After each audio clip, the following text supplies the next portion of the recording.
வணக்கம் நண்பர்களே, welcome to Tamil let's play fantasy YouTube channel. நம்ம யூடியூப் சேனலுக்கு புது நண்பரா இருந்தீங்கன்னா மறக்காம நம்ம யூடியூப் சேனலை சப்ஸ்கிரைப் பண்ணிட்டு வீடியோ பாருங்க. இன்னைக்கு ஐபிஎல்ல 35வது மேட்ச் ஆன ஜிடி வெர்சஸ் டிசி மேட்சுக்கான ப்ரெடிக்ஷன் தான் பார்க்க போறோம்.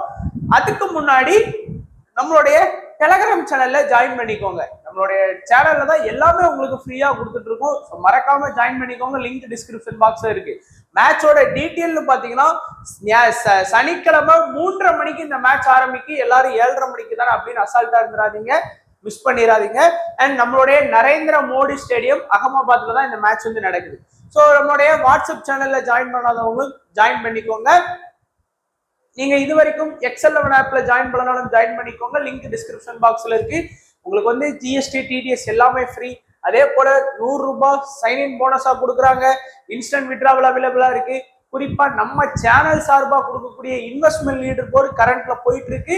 ஸோ அதை ஃபர்ஸ்ட்ல இருந்து ஃபாலோ பண்றவங்க கடைசி வரைக்கும் ஃபாலோ பண்ணிக்கோங்க, மிஸ் பண்ணிடாதீங்க. அப்புறம் நீங்க ரேங்க் வந்து கீழே போயிருவீங்க. ஸோ 1 to 25 வர்றவங்களுக்கு நல்ல நல்ல பிரைஸ் கொடுக்குறதுக்கு காத்துட்டு இருக்கோம். ஸோ மறக்காம ஜாயின் பண்ணிக்கோங்க. அதே போல ப்ரெடிக்ஷன் ஆரம்பிச்சிடலாம். ஜிடி வெர்சஸ் டிசி மொத்தம் நமக்கு 5 மேட்ச் நடந்திருக்கு ரெண்டு டீமுக்கும். அதுல ஜிடி 2 மேட்ச் வின் பண்ணியிருக்கிறாங்க, டிசி 3 மேட்ச் மட்டும் வின் பண்ணியிருக்கிறாங்க. இவங்களுடைய ஹை ஸ்கோர் 220, லோ ஸ்கோர் 89. இவங்களுடைய ஹை ஸ்கோர் 224, லோ ஸ்கோர் வந்து 92. Pitch report. இந்த அகமதாபாத் ஸ்டேடியம் பொறுத்த வரைக்கும் பேட்டிங் அப்படிங்கிறது ரொம்ப முக்கியம். அதாவது டாஸ் முக்கியம். டாஸ் வின் பண்றவங்க வந்து கண்டிப்பா பவுலிங் ஃபர்ஸ்ட் எடுப்பாங்க. என்ன காரணம்னா இந்த கிரவுண்ட்ல நீங்க ஒரு ஃபர்ஸ்ட் பேட்டிங் பண்ணி ஒரு 180 ரன் அடிச்சீங்கன்னா செகண்ட் பேட்டிங் பண்ற டீம் வந்து கண்டிப்பா ஸ்கோர் பண்ணிடுவாங்க. ஆப்ஷன் லெக் சைடு பாருங்க, பவுண்டரி லைன் ரொம்பவே சின்னது. லெக் சைடு கூட ஓகே, ஆப்ஷன் ரொம்ப சின்னது. 60, ஸ்ட்ரைட்லயும் 73 மீட்டர் தான் நமக்கு போட்டிருக்கிறாங்க.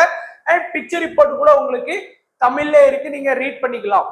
அதுக்கப்புறம் ஓவராலா இந்த சீசன்ல எப்படி நடந்திருக்கா, டோட்டலா 3 மேட்ச் நடந்திருக்கு. 3மே நமக்கு வந்து பேட்டிங் ஃபர்ஸ்ட் தான் வின் பண்ணியிருக்கிறாங்க. ஆனா நான் சொன்னது என்னன்னா பேட்டிங் செகண்ட். ஏன் டாஸ் நீங்க இந்த மேட்ச் எல்லாமே வந்து பேட்டிங் ஃபர்ஸ்ட் வின் பண்ணாலும் டாஸ் வின் பண்ற கேப்டன் வந்து பவுல் ஃபர்ஸ்ட் தான் எடுப்பாங்க. ஏன்னா அதுதான் ஈஸின்னு எல்லாமே சொல்லுவாங்க. ஆனா வின்னிங் வந்து இந்த மாதிரி தான் இருக்கு. அண்ட் நம்மளுடைய ஓவராலா மேட்சுக்கான ரிசல்ட் பாருங்க. இந்த 3 மேட்சுமே ஃபர்ஸ்ட் பேட்டிங் பண்ண பஞ்சாப் வந்து 243 ரன் ஸ்கோர் பண்ணிட்டாங்க. அதனால 2வது பேட்டிங் பண்ண ஜிடியால ஸ்கோர் பண்ண முடியல. போராடுனாங்க அப்பவும் 232. பட் ஃபர்ஸ்ட் பேட்டிங் பண்ண டீம் வந்து வின் பண்ணிட்டாங்க. அண்ட் ஃபாஸ்ட் 4 விக்கெட்டும், ஸ்பின்னர் 5 விக்கெட். இங்க வந்து ஜிடி வந்து 196 ரன், நல்ல ஒரு ஸ்கோர். 200 ஆல்மோஸ்ட் 200 வந்துட்டாங்க. அண்ட் மும்பையால அந்த ஸ்கோர் பண்ண முடியல. 36 ரன் வித்தியாசத்துல ஜிடி வின் பண்ணிட்டாங்க. ஃபாஸ்ட் 10 விக்கெட்டும், ஸ்பின்னர் 2 விக்கெட்டும் எடுத்தாங்க. இங்க பாத்தீங்க அப்படின்னா ஜிடி வெர்சஸ் ஆர்ஆர் மேட்ச்லயும் அதே மாதிரிதான். ஜிடி 217 ஸ்கோர் பண்ணதுனால ஆர்ஆர் ஸ்கோர் பண்ண முடியல. ஆனா டாஸ் வின் பண்ற எல்லா கேப்டனும் இங்க பவுல் ஃபர்ஸ்ட் தான் எடுக்கிறாங்க. ஆனா 3க்கு 3 மேட்சுமே வந்து இந்த பிட்ச்ல வந்து ஃபர்ஸ்ட் பேட்டிங் தான் வின் பண்ணி இருக்கிறாங்க. ஒரே ஒரு என்னன்னா, நீங்க ஃபர்ஸ்ட் பேட்டிங் பண்ணி ஒரு 200+ போயிட்டீங்கன்னா உங்களுக்கு பவுலிங் பண்றதுக்கு ஈஸியா இருக்கும். அதுவே ஒரு 180 ரன் கிட்ட தான் அடிச்சீங்கன்னா கண்டிப்பா தோத்துருவீங்க அப்படிங்கறத இந்த பிட்சோட லாஜிக். அண்ட் நம்மளுடைய ப்ரெடிக்ஷன் வந்து ஆரம்பிச்சிடலாம். ஃபர்ஸ்ட் ஜிடி டீம் ரொம்ப ஸ்ட்ராங்கா ஆடக்கூடிய ஒரு டீம். பேட்டிங்னு பாத்தீங்கன்னா மொத்தமே 3 பேருன்னு நம்ம சொல்லிடலாம். யாரு? சுப்மன் கில்லி, சாய் சுதர்சன், பட்லர். இந்த 3 பேரு தான் இந்த டீமை வந்து அப்படியே செங்குத்தா நிப்பாட்டி வச்சிருக்கிறாங்க. இவங்கள யாராச்சும் ஒருத்தர் ஒழுங்கு ஆடாத அன்னைக்கு ரூதர்ஃபோர்டு ஆடுவாரு. ரூதர்ஃபோர்டு ஆடாத அன்னைக்கு சுந்தர் ஆடுறாரு. சுந்தரும் ஆடாத அன்னைக்கு ஷாருக் கான் வந்து ஆடி கொடுக்குறாரு. அதுதான் ஒரு டீமா வந்து பாத்தீங்கன்னா இவங்க செயல்படுறாங்கன்னு சொல்லலாம். ஃபர்ஸ்ட் சுப்மன் கில் இந்த வெனியூல எவ்வளவு ஆவரேஜ் வச்சிருக்கிறாரு பாருங்க, 57. இந்த அகமதாபாத் வெனியூல நல்லா என்ஜாய் பண்ணி ஆடுவார். அதே போலதான் சாய் சுதர்சன் 58. பட்லரும் வந்து பாருங்க 54. ஸோ இந்த 3 பேருமே இந்த பர்டிகுலர் வெனியூல சூப்பரா ஆடக்கூடிய பிளேயர்ஸ். அதுலயே நான் குறிப்பா இப்போ சுப்மன் கில் வந்து ஃபர்ஸ்ட் பேட்டிங்னாலும் சரி, செகண்ட் பேட்டிங்னாலும் சரி, அவர் வந்து ஃபர்ஸ்ட் பேட்டிங் செகண்ட் பேட்டிங் கிடையாது. நீங்க குறையாம கில்லு கிட்ட இருந்து ஒரு 30 to 40 ரன் வரைக்கும் நீங்க எதிர்பார்க்கலாம். கன்சிஸ்டன்சி ஆடி கொடுக்கக்கூடிய ஒரு பிளேயர். சாய் சுதர்சனும் அதே போலதான். ஃபர்ஸ்ட் பேட்டிங் செகண்ட் பேட்டிங் அந்த கான்செப்ட்லாம் இல்லாம போத் இன்னிங்ஸ்லுமே ஒரு 40+ ரன் அடிச்சு கொடுக்கக்கூடிய ஒரு கெப்பாசிட்டி உள்ள பிளேயர் தான். ஆனா பட்லர் இவங்க 2 பேரை விட கொஞ்சம் வித்தியாசமான பிளேயர். அதாவது பட்லர் வந்து அவருடைய பெரும்பாலான ஹை ஸ்கோர் வந்து ஃபர்ஸ்ட் இன்னிங்ஸ்ல இருந்து தான் வருது. நீங்க ஒரு லாஸ்ட் ஒரு 10 மேட்ச் இல்ல 15 மேட்ச் ரிசல்ட் எடுத்து பார்த்தா பட்லருடைய பெரும்பாலான ஹை ஸ்கோர் வந்து ஃபர்ஸ்ட் இன்னிங்ஸ்ல இருந்தா வருது.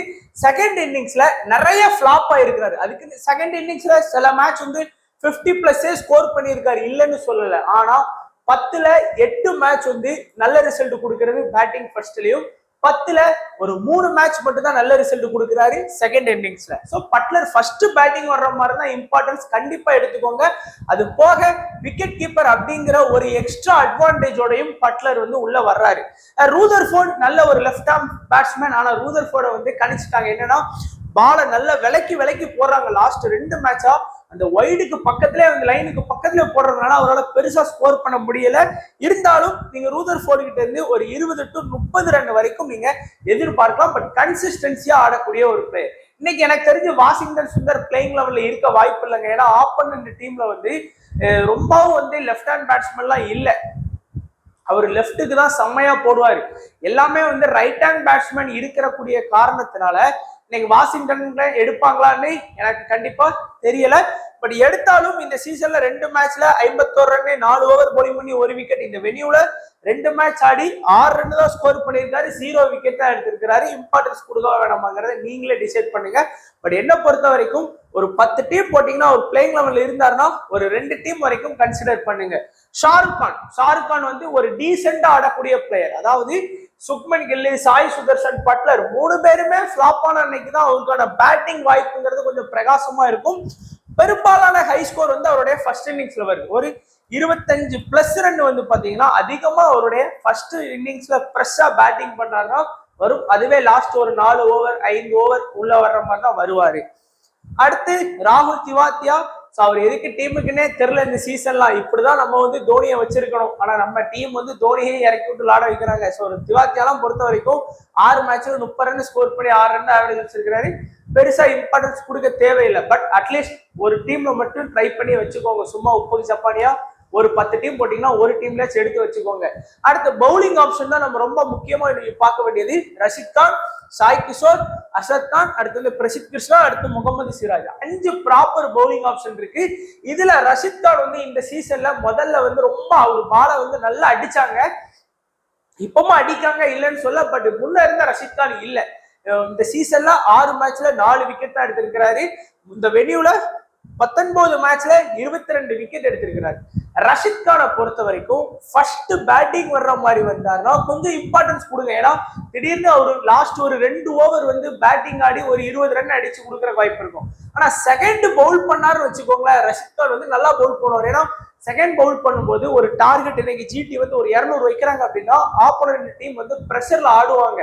ஸோ அப்போ இவர் பால அடிச்சாங்கன்னா அவுட் ஆயிடுவாங்க. இதுவே ரஷித் கான் ஃபர்ஸ்ட் பவுல் பண்ண வந்தாருன்னா கொஞ்சம் விக்கெட் கம்மியா கிடைக்கிற வாய்ப்பு இருக்கும். இந்த மாதிரி காம்பினேஷன்ல இன்னைக்கு ரஷித் கான் வந்தாருன்னா அவருடைய ஃபேண்டசி வேல்யூ இன்க்ரீஸ் ஆகும். சாய் கிஷோர் நீங்க ஃபர்ஸ்ட் இன்னிங்ஸா இருந்தானே செகண்ட் இன்னிங்ஸா இருந்தாரு தானே, நம்ம விக்கெட் வந்து நமக்கு தாங்க அப்படிங்கிற மாதிரி 6 மேட்ச்ல இந்த சீசன்ல 10 விக்கெட், இந்த வெனியூலயும் 6க்கு 10 விக்கெட் எடுத்து கொடுத்திருக்கிறாரு. நல்லாவே இன்டென்டோட ஆடுறாரு. எல்லா மேட்சும் பாத்தீங்கன்னா நீங்க சாய் கிஷோர் கிட்ட இருந்து மினிமம் 1ல இருந்து 2 விக்கெட் வரைக்கும் நீங்க கண்டிப்பா நீங்க வந்து எதிர்பார்க்கலாம். ஆப்போனன்ட் டீம்ல நிறைய ரைட் ஹேண்ட் பேட்ஸ்மேன் இருக்கிறாங்க. சோ கண்டிப்பா இன்னைக்கு இந்த 2 விக்கெட்ங்கிறது சாத்தியமா இருக்கிறதுக்கு வாய்ப்புகள் இருக்கு. ஆப்ஷன்ஸ் இருக்கு. அர்ஷத் கான் இனிஷியல்ல ஒரு சில ஓவர் போலிங் பண்ணிட்டு அதிகபட்சம் அவருடைய ஓவரே வந்து பாத்தீங்கன்னா 2 ஓவர் தான் போல் பண்றாரு. அதனாலதான் அவருடைய ஃபேண்டசி வேல்யூ வந்து கம்மியாயிருக்கு. ஒரே 4 ஓவர் போலிங் பண்ணக்கூடிய போலரா இருந்தா கண்டிப்பா ட்ரை பண்ணலாம். சோ இந்த 2 ஓவர்ல அதிகபட்சம் அவர் எடுத்து கொடுக்கக்கூடிய விக்கெட்டோட எண்ணிக்கை வந்து 1 விக்கெட்டா தான் இருக்குமே தவிர அதுக்கு மேல பெருசா இருக்கிறதுக்கு வாய்ப்புகள் குறைவு. பிரசித் கிருஷ்ணா, சிராஜ் 2 பேருமே முக்கியமான பவுலர்ஸ். கண்டிப்பா பாத்தீங்கன்னா 4 ஓவர் அவங்களுடைய ஸ்பெல்ல வந்து பவுல் பண்ணிடுவாங்க. அதுக்கப்புறம் விக்கெட் டேக்கிங் பவுலர். ஒரு பவர் பிளே முடிகிற தருவாயில உள்ள வருவாரு, மிடில்ல டெத்ல. சிராஜி இனிஷியல்ல அவருடைய 3 ஓவரை பவுலிங் பண்ணிடுவாரு. 6 மேட்ச்ல 10 விக்கெட், 6 மேட்ச்ல 10 விக்கெட். 2 பேருமே முக்கியமான பவுலர். குறிப்பா இவங்க நான் பர்சனலா பார்த்த வரைக்கும் அது சிராஜா இருந்தாலும் சரி, பிரசித் கிருஷ்ணாவா இருந்தாலும் சரி, செகண்ட் இன்னிங்ஸ்ல ரொம்பவே நல்லா பவுல் பண்றாங்க. எனக்கு தெரிஞ்சு ஒருத்தங்களுக்கு ஒவ்வொரு மாதிரி இருக்கலாம். எனக்கு தெரிஞ்சு சிராஜும் சரி பிரசித் கிருஷ்ணாவும் சரி செகண்ட் இன்னிங்ஸ்னு வந்துட்டுனா கண்டிப்பா நான் எதிர்பார்க்கக்கூடிய விக்கெட்டு 2 விக்கெட் அப்படின்னு இருக்கு. அதுக்குன்னு ஃபர்ஸ்ட் பவுல் பண்ண வர்றாங்க இன்னைக்கு டிசி கூட அப்படிங்கன்னா விக்கெட்டே எடுக்க மாட்டாங்கன்னு நான் சொல்லல. ஆனா அவங்களுடைய பவுலிங் வந்து செகண்ட் இன்னிங்ஸ்ல நல்ல ஸ்ட்ராங்கா பவுல் பண்ணிக்கிட்டே இருக்கிறாங்க. அந்த காரணத்தினால ரெண்டு பேருமே செகண்ட் இன்னிங்ஸ்ல வந்தாங்க அப்படின்னா அவங்களுடைய ஃபேண்டசி வேல்யூ இன்க்ரீஸ் பண்ணுவேன். ஃபர்ஸ்ட் இன்னிங்ஸ்ல வந்தாலும் ஆல்மோஸ்ட் ஒரு 75% வரைக்கும் நான் என்னுடைய டீம்ஸ்ல கவர் பண்றதுக்கு ட்ரை பண்ணுவேன். அடுத்ததான் நம்மளுடைய DC team Delhi Capitals. So இன்னைக்கு மேட்ச்ல ஓப்பனிங் ஆடக்கூடியது ஜாக் ஃப்ரெஷரா இல்லைன்னா டியூப்ளசிஸ் இன்னும் அந்த ஃபிட்னஸை கிளியர் பண்ணிட்டு வர்றாரான்னு நமக்கு தெரியல. வருவார்னு சொல்றாங்க, ஆனால் வர்ற மாதிரி தெரியல. ஸோ வந்தாருன்னா ஜாக் ஃப்ரெஷர் இடத்துல டியூப்ளசிஸ் ஆடுவாரு. அடுத்து அபிஷேக் போரல். ஜாக் ஃப்ரெஷர் நம்ம மறுபடியும் சொல்றதா பர்சனல் ரிஸ்க். நம்ம வீடியோ ஃபர்ஸ்ட்ல இருந்து பாக்குறவங்களுக்கு ஃபுல்லா புரியும் நம்ம ஏன் என்ன சொல்றோம்னு. விருப்பம் உள்ளவங்க ஜாக் ஃப்ரெஷரை எடுக்கலாம். கடந்த மேட்ச்ல நிறைய உங்க ஆப்போனண்ட் எடுத்துட்டு வந்திருப்பாங்க. காரணம் ஒரு ரிஸ்க் தான், அவங்களுடைய ரிஸ்க். சரி இன்னைக்கு ஜாக் ஃப்ரெஷர் அடிப்பான் 6 மேட்சா பாக்குறாங்க, அடிப்பான் ஆனா அவனும் அடிச்ச மாதிரி தெரியல. சோ இது யாரு ட்ரை பண்ணனா, இந்த 6 மேட்ச் ட்ரை பண்ணிருப்பீங்களே. நான் இதுல ஒரே ஒரு மேட்ச் மட்டும் தான் ட்ரை பண்ணேன், மீதி 5 மேட்ச் அவரை நான் எடுக்கல. இந்த 6 மேட்சுமே அவனால வந்தா வருது போனா போதும் ட்ரை பண்ணிருப்பீங்கல்ல, அவங்க இந்த 7வது மேட்சையும் கண்டிப்பா ட்ரை பண்ணிருங்க. காரணம் என்னன்னா, நான் நிறைய ஃபேண்டசி எக்ஸ்பீரியன்ஸ்ல பார்த்திருக்கேன். நம்ம நல்லா ட்ரை பண்ணிட்டே இருப்போம், ஆனா கடைசி ஒரு நாள் சரி போனா போது இன்னைக்கு வேண்டாம்னு நினைப்போம், அன்னைக்கு அவன் அடிப்பான். அதனால இந்த 6 மேட்சும் ட்ரை பண்ணவங்க இல்ல, இந்த 6ல ஒரு 5 மேட்ச் இவனை நம்பி ஜாயின் பண்ணிருப்பீங்களா, அவங்க வந்து இன்னைக்கு மேட்ச்லயும் நீங்க அவனை ட்ரை பண்ணிருங்க. அதுதான் நல்லது கூட. இந்த வெனியூல ஒரு மேட்ச்ல 20 ரன் அடிச்சிருக்கான். அபிஷேக் போரலை பொறுத்த வரைக்கும் ஒரு ஸ்ட்ராங்கான பிளேயர். யாருமே அபிஷேக் போரலை கண்டுக்கவே மாட்டேங்கிறீங்க, ஆனா நான் எல்லா மேட்ச்லயும் அபிஷேக் போரலை எடுக்கிறேன். காரணம் என்னன்னா, டொமஸ்டிக்ல அந்த லெவலுக்கு அபிஷேக் போரல் வந்து சூப்பரா இருந்தாரு. ஆவரேஜ் வந்து 30+ வந்து எல்லா மேட்சுமே அடிச்சு கொடுக்கக்கூடிய ஒரு பிளேயர். அதுவும் குறிப்பா செகண்ட் பேட்டிங்லாம் இன்னைக்கு பண்ணாருன்னா நான் கன்ஃபார்ம் என்னோட டீம்ஸ் வந்து கவர் பண்ணுவேன். சும்மாவே கவர் பண்ணுவேன், அதுவும் செகண்ட் பேட்டிங்கும் கண்டிப்பா கவர் பண்ணுவேன். லாஸ்ட் மேட்ச் கூட அவர் மேல அதிகமா ப்ரெஷர் போட்டாங்க. RR டீம் வந்து கொஞ்சம் சீக்கிரமா விரட்டி அடி அப்படின்றதுனால ஒரே ஓவர்ல 24 ரன் அடிச்சாரு. அதுக்கப்புறம் அக்சர் படேல் வந்து பேசுவாரு, டைம் அவுட் டைம்ல வந்து கொஞ்சம் அடிச்சு விளையாடுக்கும் போது அவுட் ஆயிடுவாரு, இல்லைன்னா இன்னும் ஸ்கோர் வந்திருக்கும். பட் நல்ல ஒரு பிளேயர். கருண் நாயர் ஃபர்ஸ்ட் மேட்ச் நல்லா அடிச்சாரு, செகண்ட் மேட்ச் வந்து ரன் அவுட் ஆயிட்டாரு. பட் ஒரு டீசென்டான ஒரு பேட்டர், ஒரு 25ல இருந்து 30 ரன் வரைக்கும் ஸ்கோர் பண்ணுவாருன்னு நம்ம எதிர்பார்க்கலாம். KL ராகுல் நல்ல ஒரு இம்பார்ட்டன்ட் பிளேயர். குறிப்பா ஃபர்ஸ்ட் பேட்டிங் பண்ணார் அப்படின்னா 40+ ரன் அடிப்பாரு, குறையாம 40+ ரன். செகண்ட் பேட்டிங்ல கூட நிறைய மேட்ச் வந்து சிங்கிள் டிஜிட்ல ஸ்கோர் பண்ணியிருக்கிறாரு, ஒரு 20 ரன்னுக்குள்ள அவுட் ஆயிருக்கிறாரு. ஆனா ஃபர்ஸ்ட் பேட்டிங் வந்தாருன்னா 10ல 9 மேட்ச் வந்து சக்சஸ்ஃபுல் பாயிண்ட் போயிடுறாரு. அதுவே செகண்ட் பேட்டிங் வந்தாருன்னா 10ல ஒரு 4 மேட்ச் மட்டும் தான் சக்சஸ்ஃபுல் வர்றாரு. லாஸ்ட் மேட்ச் RR கூட 40+ ரன், ஆல்மோஸ்ட் 38 வந்துட்டாரு. ஒரு விக்கெட் கீப்பிங் பண்ணி ஒரு ரன் அவுட் பண்ணாரு, அந்த ஃபேண்டசி பாயிண்ட் வந்துட்டாரு, வாங்கி கொடுத்துட்டாரு. எதிர்பார்த்த ரன் வந்து வாங்கி கொடுத்துட்டாரு. ஸோ ஃபர்ஸ்ட் பேட்டிங்னா KL ராகுலுக்கு ரொம்ப இம்பார்ட்டன்ட். அக்சர் படேல் முதல் முறையா இந்த சீசன்ல லாஸ்ட் மேட்ச்ல வந்து ஒரு விக்கெட் ஸ்கோர் பண்ணாரு. போக பேட்டிங் ஆப்ஷன் இருக்கு, அதான் அக்சர் படேலோட ஃபேண்டசி வேல்யூ இன்க்ரீசிங் ஆகும் சொல்றது. ஏன்னா இந்த பேட்டிங் பிளஸ் பவுலிங் பண்ற பிளேயர்ஸ் வந்து நம்பவே முடியாது. எப்படி நான் மேக்ஸ்ல சொல்லுவேன், அதே போலதான் அக்சர் படேல் 6 மேட்ச் ஆடி 101 ரன் தான் அடிச்சிருக்கிறாரு. ஆனா 17 ஓவர் போலிங் பண்ணி ஒரு விக்கெட் எடுத்திருக்கிறாரு. 17 ஓவர் போலிங் பண்றதுனாலதான் நம்ம இம்பார்ட்டன்ஸ் அவருக்கு கொடுக்கும். ஸ்டப்ஸ் ஒரு லோ பெர்சன்டேஜ்ல இருக்கக்கூடிய ஒரு குவாலிட்டியான பிளேயர்ஸ். நிறைய பேர் வந்து 7 மேட்ச் 6 மேட்சா வந்து ஜாக் ஃப்ரெஷரை ட்ரை பண்ணதுக்கு நீங்க ஸ்டப்ஸ் ட்ரை பண்ணிருந்தீங்கன்னா 152 ரன், ஜாக் ஃப்ரெஷரை விட ஆல்மோஸ்ட் 100 பாயிண்ட் கூட. அது போக ஸ்டப்ஸ் வந்து நல்ல ஒரு ஃபீல்டர், நல்ல கேட்ச் பிடிக்கிறதுக்கு வாய்ப்பு இருக்கு. ஆனா ஸ்டப்ஸ் மாதிரியான பிளேயர்ஸே நான் 2 மேட்சா பாக்குறேன், கேட்சை மிஸ் பண்றாரு, என்னன்னு தெரியல. சோ நல்ல ஒரு மேட்சுக்கு மேட்ச் ஒரு 8 பாயிண்ட் கேட்ச்ல வாங்கி கொடுப்பாரு. சோ அதனால ஸ்டப்ஸ் வந்து ட்ரை பண்ணுங்க. குறிப்பா ஃபர்ஸ்ட் பேட்டிங்ல வந்து ஒரு 20+ ரன் எதிர்பார்க்கலாம். செகண்ட் பேட்டிங்னா அதுவே ஒரு 30+ ரன் வரைக்கும் நீங்க எதிர்பார்க்கலாம். அதுக்கு அடுத்ததா பவுலர்ஸ், ஜிடியோட பவுலர்ஸ். இதுல வந்து அஜித் சர்மா மட்டும் நான் சொல்லியிருக்கேன், லாஸ்ட் 2 ஓவர் ஆடுறதுக்கு வருவாரு, இல்ல 3 ஓவர் ஆடுறதுக்கு வருவாரு. அதிகபட்சம் 20ல இருந்து 25 ரன் தாங்க கன்சிஸ்டன்சி அவரால் அடிச்சு கொடுக்க முடியாது. அதுக்கு மேல ஒரு பெரிய இன்னிங்ஸ் ஆடுறதுக்கு வாய்ப்புகள் ரொம்ப ரொம்ப குறைவு. அதனால அவர் வந்து பெருசா கன்சிடர் பண்ணிக்க தேவையில்லை. 10 டீம் போட்டீங்கன்னா ஒரு 2 டீம் மட்டும் ட்ரை பண்ணிட்டு சத்த கட்டாம இருந்துக்கோங்க.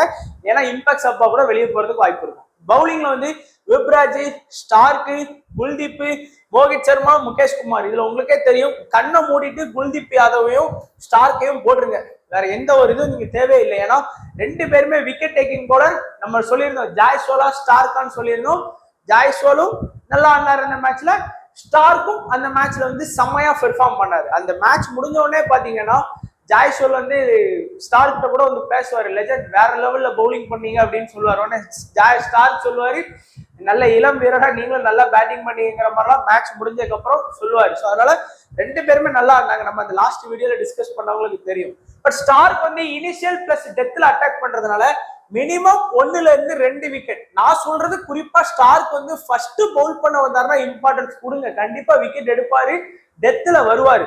குல்தீப் யாதவ் லாஸ்ட் மேட்ச்ல மட்டும்தான் ஒரு விக்கெட். அதுக்கு முன்னாடி எல்லா மேட்ச்லயும் 2 விக்கெட்ல எடுத்து கொடுத்திருக்காரு. ஸோ குல்தீப் யாதவ் ஃபோக்கஸ் பண்ணுங்க. விப்ராஜ் வந்து லோ பெர்சன்டேஜ்ல இருக்கக்கூடிய நல்ல பிளேயர். லாஸ்ட் மேட்ச் தான் நான் முறையா எடுத்தேன், ஆனா எனக்கு காலவாரி விட்டாரு ஸ்மால் லீக்ல.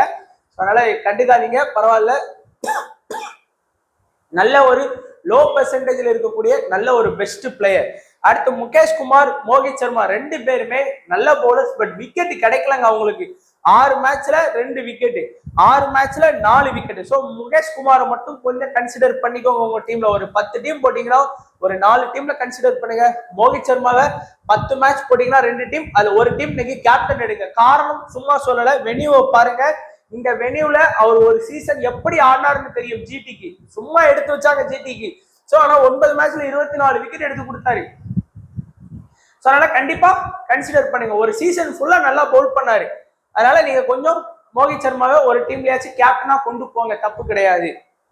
அடுத்ததான் நம்மளுடைய ஸ்மால் லீக் டெமோ டீமுக்கான இது. ஸோ நம்ம டீம் வியூ பார்க்க போறதுல, அதனால இதெல்லாம் நம்ம கொடுக்கறதுனால சுப்மன் கில்லு, பட்லர், சாய் சுதர்சன். நீங்க ஸ்மால் லீக் விளையாடுறீங்கன்னா இந்த 3 பேரை எடுக்காம ஒண்ணுமே பண்ண முடியாது. அதே போல பிரசித் கிருஷ்ணா, சிராஜ், இந்த 5 பேரையும் மிஸ் பண்ணிடாதீங்க. இங்க Axar Patel, Stark, KL, Kuldeep. So அந்த 9 பிளேயரும் நீங்க மிஸ் பண்ணாதீங்க. 10வது பிளேயரா நீங்க ரஷித் கானை ட்ரை பண்ணலாம், இல்ல 10வது பிளேயரா சாய் கிஷோரை ட்ரை பண்ணலாம், இல்ல 10வது பிளேயரா நீங்க வந்து ஷாருக் கான், ரூதர்ஃபோர்டை ட்ரை பண்ணலாம். இந்த 3 பேர்ல யாராச்சும் ஒருத்தரை உங்களுடைய 10வது பிளேயரா நீங்க எடுக்கலாம். ஏன்னா உங்க ஆப்போனன்ட் வந்து இந்த 9 பிளேயரை கரெக்டா எடுப்பான். 10வது பிளேயர்ல நீங்க ஒருவேளை ரஷித் கான் எடுத்துட்டு வருவீங்க, உங்க ஆப்போனன்ட் வந்து சாய் கிஷோர் எடுத்துட்டு வருவோம், அவ்வளவுதான். 11வது பிளேயரா நீங்க வந்து என்ன பண்ணலாம் அப்படின்னா, நிறைய பேர் வந்து கருண் நாயரை எடுத்துட்டு வருவாங்க, இல்ல 11வது பிளேயரா நிறைய பேர் வந்து அபிஷேக் போரல் எடுத்துட்டு வருவாங்க, இல்ல 11வது பிளேயரா நிறைய பேர் வந்து ஸ்டப்ஸ் எடுத்துட்டு வருவாங்க, இல்ல 11வது பிளேயரா ஜாக் ஃப்ரெஷரையும் எடுத்துட்டு வருவாங்க. இந்த 4 பேர்ல இருந்து ஒருத்தனை எடுத்துட்டு வருவாங்க உங்க ஆப்போனன்ட். இந்த 3 பேர்ல இருந்து 10வது பிளேயருக்கு ஒருத்தனை எடுத்துட்டு வருவாங்க. இதுதான் ரிஸ்க். இதுல நீங்க இப்போ இன்னைக்கு மேட்ச்ல ஒரு எடுத்துக்காட்டுக்கு பட்லர் வந்து 100 ரன் அடிக்கிறாருன்னு வச்சுக்கோ. பட்லரும் 100, சாய் சுதர்சனும் 100, சுப்மன் கில்லும் 100ன்னு வச்சுக்கோங்க. ஒரு எடுத்துக்காட்டுக்கு தான் சொல்றேன். 3 பேரும் 100 ரன் அடிக்கிறாங்க. நீங்க ஒரு ஹெட் டு ஹெட் கான்டெஸ்ட் போறீங்க, நீங்களும் உங்க ஆப்போனன்ட்டும் மோதுற மாதிரி. அடுத்து இன்னொரு நண்பர், நீங்களும் உங்க ஆப்போனன்ட்டும் இன்னொரு ஆப்போனன்ட்டும் ஹெட் போறீங்க அப்படின்னா, அந்த ஹெட் டு ஹெட் விளையாடுற நண்பருக்கு ஆப்போனன்ட்டும் வந்து பாத்தீங்கன்னா கில்லே எடுத்திருப்பாரு, பட்லரே எடுத்திருப்பாரு, சாய்ஸையும் எடுத்திருப்பாரு, 3 பேரும் எடுத்திருப்பாரு. 100 ரன் அடிச்சாங்க, 1000 ரன் அடிச்சாங்க. டக் அவுட்ல போனா கூட 2 பேருக்குமே டக் அவுட் தானே. சோ பிரச்சனை இல்லை. ஆனா இந்த மாதிரியான பிளேயர்ஸா ரஷித் கானை சூஸ் பண்றீங்களா? ரஷித் கானை நீங்க எடுக்கிறீங்க, உங்க ரஷித் கான் வந்து 1 விக்கெட் எடுத்து கொடுக்குறான், சாய் கிஷோர் வந்து 2 விக்கெட் எடுத்து கொடுத்தானா அவன் வின்னு, அவ்வளவுதான், மேட்ச் சிம்பிள். அதே போல நீங்க வந்து கருண் நாயர் எடுத்துட்டு போறீங்க, கருண் நாயர் வந்து ஒரு 25 ரன், உங்க ஆப்போனன்ட் வந்து ஜாக் ஃப்ரெஷர் எடுத்துட்டு வந்து ஒரு 10 ரன்ல அவுட்னா நீங்க கருண் நாயர் எடுத்து போனா நீங்க வின்னிங் ஆயிருவீங்க, அவ்வளவுதான். Small league captain vice captain நம்ம பார்ப்போம். சோ அந்த 10, 11 மட்டும் கவனமா ட்ரை பண்ணுங்க. Small league captain vice captain Buttler, Sai Sudharsan, KL ராகுல், குல்தீப் யாதவ். இந்த 4 பேருமே பெஸ்ட் கேப்டன் வைஸ் கேப்டனா உங்களுக்கு இருப்பாங்க. அதே போல லோ பெர்சன்டேஜ்ல சாய் கிஷோர், ரூதர்ஃபோர்ட். ஏன்னா எல்லாருடைய கண்களும் ரஷித் கான் மேல இருக்கும், சிராஜ் மேல இருக்கும், பிரசித் கிருஷ்ணா மேல இருக்கும், நம்ம சாய் மேல இருக்காது. சோ கண்ணு வைங்க. ஏன்னா நிறைய ரைட் ஹேண்ட் பேட்ஸ்மேன் இருக்கிறாங்க. ரூதர்ஃபோர்டை ஏன் கொடுக்குறேன் அப்படின்னா, எல்லாருமே வந்து கில்லு, சாய், பட்லர் இந்த 3 பேருக்கு தான் போவாங்க. சோ இந்த 2 பேரை கொஞ்சம் கண்ணு வச்சுக்கோங்க. அதே போல ஜாக் ஃப்ரெஷர், ஸ்டப்ஸ், நெஞ்சில தைரியம் இருக்கிறவங்க ஜாக் ஃப்ரெஷரை வச்சு ரிஸ்க் எடுங்க. ஏன்னா 6 மேட்ச் ரிஸ்க் எடுத்திருக்கவங்க வந்து 6 மேட்சுமே ஃபெயிலியர் தான் ஆயிருக்கீங்க. 7வது மேட்ச் ரிஸ்க் எடுக்கணும்னு நினைக்கிறவங்க எடுக்கலாம், அது உங்களுடைய விருப்பம் தான். நான் சொல்லிட்டேன். ஏன்னா அடிப்பார்னு என்னால ஸ்வேரா சொல்ல மாட்டேன், அடிக்க மாட்டார்னு சொல்ல மாட்டேன். அவர் என்னைக்கு அடிப்பார், எப்ப அடிப்பார்னு தெரியாது. ஆனா அடிக்க வேண்டிய நேரத்துல கரெக்டா அடிப்பார், நம்ம தலைவர் ஸ்டைல சொல்லணும்னா. சோ அவ்வளவுதான் நண்பா நம்மளுடைய ப்ரெடிக்ஷன். சோ வீடியோ கண்டிப்பா பிடிச்சிருக்கும்னு நினைக்கிறேன். பிடிச்சிருந்தா லைக் பண்ணுங்க. கொஞ்சம் அப்படி இப்படின்னா இருக்கும், கொஞ்ச நாளைக்கு வாய்ஸ் பீஸ் எல்லாம். ஸோ கொஞ்சம் எதாவது தப்பா எடுத்துக்காதீங்க. நம்மளால பேச முடிஞ்ச லெவலுக்கு என்னால் கத்தியும் வீடியோ பேசி தான் போடுறேன். ஸோ தொடர்ந்து உங்களுடைய சப்போர்ட் மட்டும் வேணும். ஏன்னா ஒரு நாள் கூட இந்த ஐபிஎல் வந்து ஸ்கிப் பண்ணாம வீடியோ போடணும் அப்படிங்கிறத என்னோட ஆசை. ஸோ அதனாலதான் என்னாலும் பரவாயில்லன்னு சொல்லி இதுக்குன்னு ஒரு 20 நிமிஷமாச்சு நல்லா கெதியா இருக்கும் போதே வீடியோ எடுத்துன்னு சொல்லி அப்பப்போ நல்லா இருக்கும்போது ஓடி வந்து வீடியோ எடுத்துட்டு போய் படுத்துக்கிறது. ஸோ அதனால தொடர்ந்து சப்போர்ட் பண்ணுங்க. ஸ்மால் லீக் டீம் நமக்கு வந்து லக்கு தான் இல்லையே தவிர நம்ம டீம்ஸ் எல்லாம் நல்லா தான் கொடுக்குறோம். ஓரளவுக்கு நான் நல்லா அனலைஸ் பண்ணி தான் கொடுக்குறேன். ஸோ திடீர்னு நம்ம ஆப்பனர் எடுக்காத பிளேயரை கேட்ச விடுறாங்க, இல்லைன்னா இன்ஜுரி ஆகி போறாங்க. இப்பெல்லாம் பண்ணா என்னால ஒண்ணுமே பண்ண முடியாது. பட் தொடர்ந்து சப்போர்ட் பண்ணுங்க. இல்லைன்னா அதுல இருந்து நம்ம டீம்ல இருந்து ஒரு சில பிளேயர்ஸ் கூட சேஞ்ச் பண்ணி விளையாடுங்க. இப்ப சொன்னல அந்த 10வது பிளேயர் 11வது பிளேயர் அதுல உங்களுக்கு என்ன தோணுதோ அதுபடி கூட ட்ரை பண்ணி பாருங்க. ஸோ வீடியோ பார்த்த எல்லா நண்பர்களுக்கும் நன்றி, வணக்கம். தேங்க்ஸ் ஃபார் வாட்சிங் நண்பா.